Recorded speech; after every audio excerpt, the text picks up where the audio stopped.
महाराष्ट्राचे ग्रामविकास मंत्री जयकुमार गोरे, मंत्री आणि छत्रपती शिवेंद्रसिंहराजे भोसले आणि खासदार छत्रपती उदयनराजे भोसले यांच्या डोक्यावर बसलेत की काय, अशा प्रकारची चर्चा सध्या महाराष्ट्रात सुरू आहे। जयकुमार गोरे, उदयनराजे भोसले आणि शिवेंद्रराजे भोसले यांचं काहीच ऐकत नाहीत, अशा प्रकारचे चित्र आता निर्माण झाले। याला कारण आहे सांगली सातारा स्थानिक स्वराज्य संस्थाच्या उमेदवार निवड।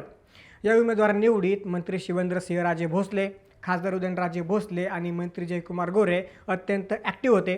छत्रपती शिवेंद्रसिंहराजे भोसले आणि खासदार उदयनराजे भोसले आणि मंत्री जयकुमार गोरे यांनी आपापल्या समर्थक नेत्यांना उमेदवारी मिळवून देण्याचे प्रयत्न केले होते। तिघांनीही 3 वेगवेगळे नावं भाजप पक्षश्रेष्ठी आणि मुख्यमंत्री देवेंद्र फडणवीसांकडे सुचवली होती। अगदी तिघांनीही मुख्यमंत्री देवेंद्र फडणवीसांची भेट घेऊन त्यांच्या समर्थकाला उमेदवारी द्यावी अशी विनंती केली होती। पण मुख्यमंत्री देवेंद्र फडणवीसांनी उदयनराजे भोसले आणि शिवेंद्रराजे भोसले यांच्या समर्थक नेत्यावर काट मारत मंत्री जयकुमार गोरे यांच्या समर्थक नेत्याला उमेदवारी दिली।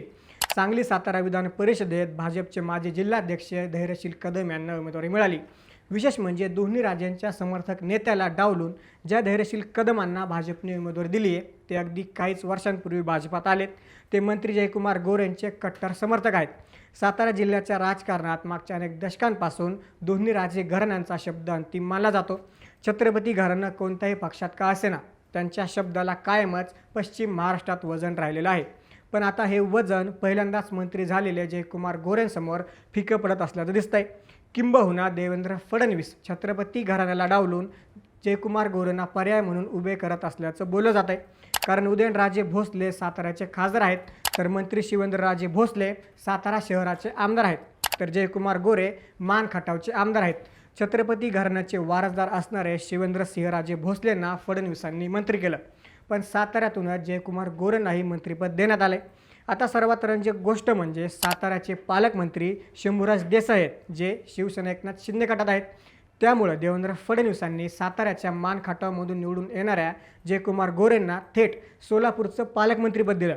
त्यामुळेच आधीपासूनच देवेंद्र फडणवीस उदयनराजे आणि शिवेंद्रराजे यांना काउंटर करण्यासाठी जयकुमार गोरेंना बळ देत असल्याची चर्चा साताऱ्यात आणि पश्चिम महाराष्ट्रात होत असते। आता तर हे उघडपणे फडणवीसांनी दाखवून दिले। दोन्ही राजेंच्या नावाला थेट फुली मारत देवेंद्र फडणवीसांनी मंत्री जयकुमार गोरेंनी सुचवलेल्या नावाला उमेदवारी दिली आहे। नक्की काय घडतं साताऱ्यात? देवेंद्र फडणवीस दोन्ही छत्रपतींना डावलून जयकुमार गोरेंना मोठं करतायत की जयकुमार गोरे आता छत्रपतींच्या डोक्यावर बसायला लागलेत? जाणून घेऊया या व्हिडिओच्या माध्यमातून। नमस्कार, मी महेश आणि तुम्ही पाहताय थोडक्यात। सांगली सातारा स्थानिक स्वराज्य संस्था विधान परिषद निवडणुकीची घोषणा झाली आणि दोन्ही जिल्ह्यातील राजकीय हवा एकदमच तापली। या मतदारसंघात एकूण 853 मतदार आहेत। यात महायुतीचं पारडं जड आहे। यातही साताऱ्यात महायुतीकडे जास्त मतदार आहेत। म्हणूनच साताऱ्यातील कार्यकर्त्यांचा दावा होता की उमेदवारी साताऱ्यालाच मिळायला पाहिजे। या हक्काच्या जागेवरून भाजपमध्ये अंतर्गत स्पर्धा सुरू झाली आणि पक्षातील बड्या नेत्यांची प्रतिष्ठा पणाला लागली। खासदार उदयनराजे भोसले यांनी आपले अत्यंत विश्वासू आणि जिल्हा परिषदेचे माजी सभापती सुनील काटकर यांच्यासाठी पूर्ण ताकद लावली होती। त्यांनी थेट मुंबईत जाऊन मुख्यमंत्री देवेंद्र फडणवीस यांची भेट घेतली, तर सुनील काटकर यांनी भाजप प्रदेशाध्यक्ष रवींद्र चव्हाण यांची भेट घेऊन आपली दावेदारी मजबूत करण्याचा प्रयत्न केला। तर दुसरीकडे मंत्री शिवेंद्रराजे भोसले हे आपले व्याही आणि पश्चिम महाराष्ट्रातील ज्येष्ठ नेते पृथ्वीराज देशमुख यांच्या नावासाठी आग्रही होते। दोन्ही राजेंनी आपापल्या समर्थकांसाठी फिल्डिंग लावली असतानाच तिसऱ्या बाजूनं मंत्री जयकुमार गोरे यांनी अत्यंत शांतपणे आणि प्रभावीपणे आपली चाल खेळली। जयकुमार गोरे यांनी सातारा भाजपचे माजी जिल्हाध्यक्ष धैर्यशील कदम यांचं नाव पुढे केलं आणि मुख्यमंत्र्यांकडे याच नावाचा आग्रह धरला। अखेर जेव्हा भाजपने आपल्या उमेदवारांची अधिकृत यादी जाहीर केली तेव्हा संपूर्ण महाराष्ट्राला आणि विशेषतः सातारा जिल्ह्याला मोठा धक्का बसला। कारण दोन्ही राजेंच्या समर्थकांना डावलून भाजपने जयकुमार गोरे यांचे कट्टर समर्थक धैर्यशील कदम यांच्या नावावरती शिक्कामोर्तब केलं। या एका निर्णयामुळे साताऱ्याच्या राजकारणात जयकुमार गोरे यांचं मत आणि त्यांचा शब्द भाजप पक्षश्रेष्ठींसाठी किती वरचढ ठरला हे उघड झालं। ज्यांना भाजपने उमेदवारी दिली आहे त्या धैर्यशील कदम यांचा राजकीय इतिहास पाहिला तर ते देखील साताऱ्याच्या राजकारणातील एक महत्त्वाचं आणि वजनदार नाव आहे। धैर्यशील कदम यांनी यापूर्वी सातारा जिल्ह्यात भाजपचे जिल्हाध्यक्ष म्हणून यशस्वी काम पाहिलं असून पक्षाची संघटनात्मक बांधणी करण्यात त्यांचा मोठा वाटा राहिलेला आहे। विशेष म्हणजे महायुतीमधील जागा वाटपाच्या आणि पक्षांतर्गत समीकरणांमध्ये ते नेहमीच जयकुमार गोरे यांच्या भूमिकेला पाठिंबा देत आले आहेत। म्हणूनच जयकुमार गोरेंनी या निवडणुकीत आपली सर्व शक्ती धैर्यशील कदम यांच्या पाठीशी उभी केली आणि त्यात त्यांना यश आलं. मात्र धैर्यशील कदम यांचा राजकीय प्रवास पाहिला तर त्यांची पार्श्वभूमी मूळची काँग्रेसची आहे. 2014ची विधानसभा निवडणूक त्यांनी काँग्रेसच्या तिकिटावरती लढवली होती. त्यानंतर त्यांनी शिवसेनेत प्रवेश केला आणि 2019ची विधानसभा निवडणूक शिवसेनेकडून लढवली. काँग्रेस आणि शिवसेना असा प्रवास करत ते अखेर भाजपशी झाले. या संपूर्ण घडामोडींमुळे आता भाजप आणि देवेंद्र फडणवीस हे दोन्ही राजेंना म्हणजेच उदयनराजे आणि शिवेंद्रसिंहराजे यांना जाणीवपूर्वक कमी महत्त्व देत आहेत का, अशी जोरदार चर्चा रंगू लागली आहे. साताऱ्याच्या आणि पर्यायानं पश्चिम महाराष्ट्राच्या राजकारणाचा इतिहास जर पाहिला तर छत्रपती घराण्याचं वजन नेहमीच सर्वश्रेष्ठ राहिलेलं आहे. खासदार छत्रपती उदयनराजे भोसले यांची राजकीय कारकीर्द आणि त्यांचा जनमानसातील दरारा सर्वश्रुत आहे.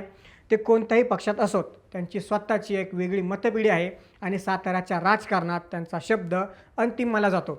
लोकसभा निवडणुकीवेळीही भाजपने त्यांच्या लोकप्रियतेचा मोठा फायदा करून घेतला होता. दुसरीकडे मंत्री छत्रपती शिवेंद्रराजे भोसले हे सातारा विधानसभा मतदारसंघाचं नेतृत्व करतात. सातारा शहर आणि जावळी परिसरातील त्यांची पकड अत्यंत मजबूत आहे. सहकारी संस्था, बँका आणि स्थानिक स्वराज्य संस्थांवर शिवेंद्रराजेंचं मोठं नियंत्रण आहे. हे दोन्ही राजे कोणत्याही पक्षात का असेनात, त्यांचा शब्द सातारा जिल्ह्यात कायमच प्रमाण मानला गेला आहे. त्यांच्या संमतीशिवाय जिल्ह्यात कोणतीही मोठी राजकीय हालचाल होत नव्हती.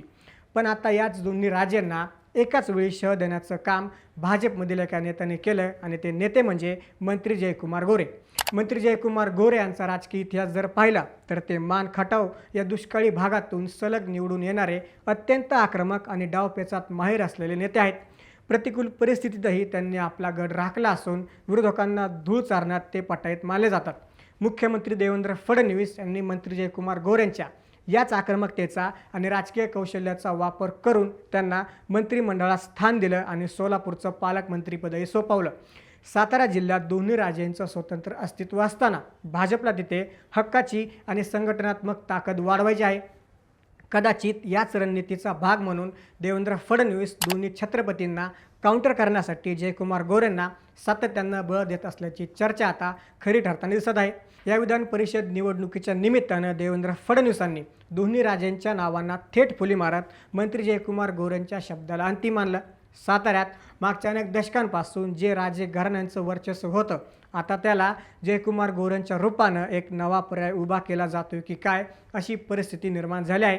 दोन्ही राजेंचा हा राजकीय हिरमोड साताऱ्याच्या आगामी राजकारणाला कोणती नवी दिशा देणार आणि जयकुमार गोरे आता छत्रपतींच्या प्रभावापेक्षा भारी पाडणार का, हे पाहणं येणाऱ्या काळात रंजक ठरणार आहे. याबद्दल तुम्हाला काय वाटतं? जयकुमार गोरे दोन्ही राजेंना भारी पडलेत का? आम्हाला कमेंट्समध्ये नक्की सांगा. अशाच राजकीय घडामोडी जाणून घेण्यासाठी थोडक्यातला नक्की सबस्क्राईब करा.